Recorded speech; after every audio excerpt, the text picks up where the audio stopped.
Hi friends, మన పాలకొల్లు గ్రామంలో దేశాల అమ్మవారిది జాతర ఎంతో రంగరంగ వైభవం జరిగింది. వేలాది భక్తులు వచ్చి ఈ జాతరకే పాల్గొన్నారు. ఎక్కడ పడితే అక్కడ ప్రోగ్రామ్స్ చాలా బాగా పెట్టారండి. తిరుమల డప్పులతోటి, కోయల్ డ్యాన్సులతోటి, అలాగే బుట్ట బొమ్మలతోటి, గరగరలతోటి చాలా బాగా చేశారండి. అమ్మవారి జాతర అయితేనే ఎక్కడ కనిపించింది, ఎక్కడ మన చుట్టుపక్కల ఎక్కడ లేనట్టుగా జనం కూడా వచ్చారండి. అంతలాగా ఈ జనం చూడండి ఎంతమంది ఉన్నారు. అసలు మనం వెళ్తా ఉంటే గెంటుకుంటూ వెళ్ళిపోతూ ఉంటారు అంతలాగా. ఇందులో మనకి మైనస్ ఏంటంటే కొద్దిగా కుర్రోళ్ళు అయ్యి డ్రింక్ చేసి బాగా గెంటుకుండా తోసుకున్న ఎక్కువగా జరిగినాయి. అది లేకపోతే కానీ చాలా బాగుంటుందండి. తొక్కిచ్చులాట్లని, గెంటుకుంటామని, ఏళ్ళ బొబ్బలో అది కొద్దిగా అది మైనస్గా ఉంది. అయినా ఏమైనా సరే చాలా బాగా జరిగింది జాతర అయితేనండి. ఈ జాతర మీకు ఎంతమంది తెలుసు అన్నది నా ఛానల్లో కామెంట్ పెట్టండి. ఓకే ఫ్రెండ్స్, అలాగే మన ఛానల్ ఫాలో చేయండి, అలా లైక్ చేయండి, షేర్ చేయండి. అలాగే మీకు ఎక్కడైనా జాతరలు కానీ మన గుళ్ళు, దేవాలయాలు ఏమైనా ఉంటే కనుక వీడియోస్ తీసి మన ఛానల్ పెడతాం జరుగుతుంది. నాకు కింద నా కాంటాక్ట్ నెంబర్ ఉంటుంది, కాంటాక్ట్ నెంబర్కి కాల్ చేయండి. Okay friends, thank you for watching. జై హింద్, జై శ్రీరామ్.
మర్మ మెర్గనోలో మట్టి పితికి బతికేటోలో ఊరి దేవతైన నిన్నే భూపిరిగా కొలిసెనోళ్ళం గండవరం నెయ్యి పోసి కారెలుండి తెచ్చినాము గుచ్చుకుంట కల్లుకున్న వెంట బట్టికొచ్చినాము దండాలు దండాలు కోటి దండాలు పుట్టేరు తెచ్చాము బొమ్మల్లో పెట్టాము అరగించి మమ్మేలు అమ్మోరు తల్లు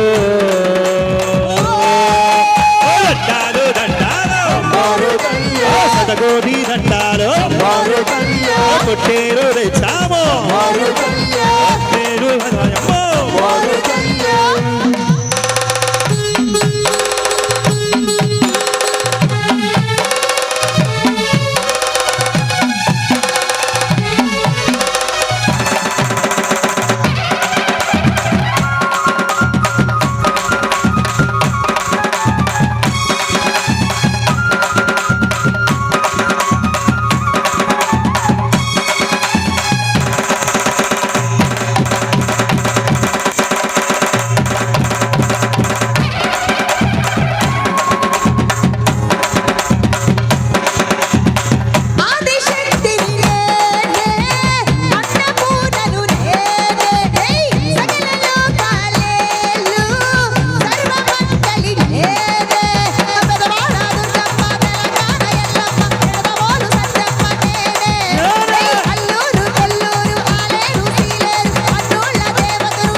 దండాలు దండాలు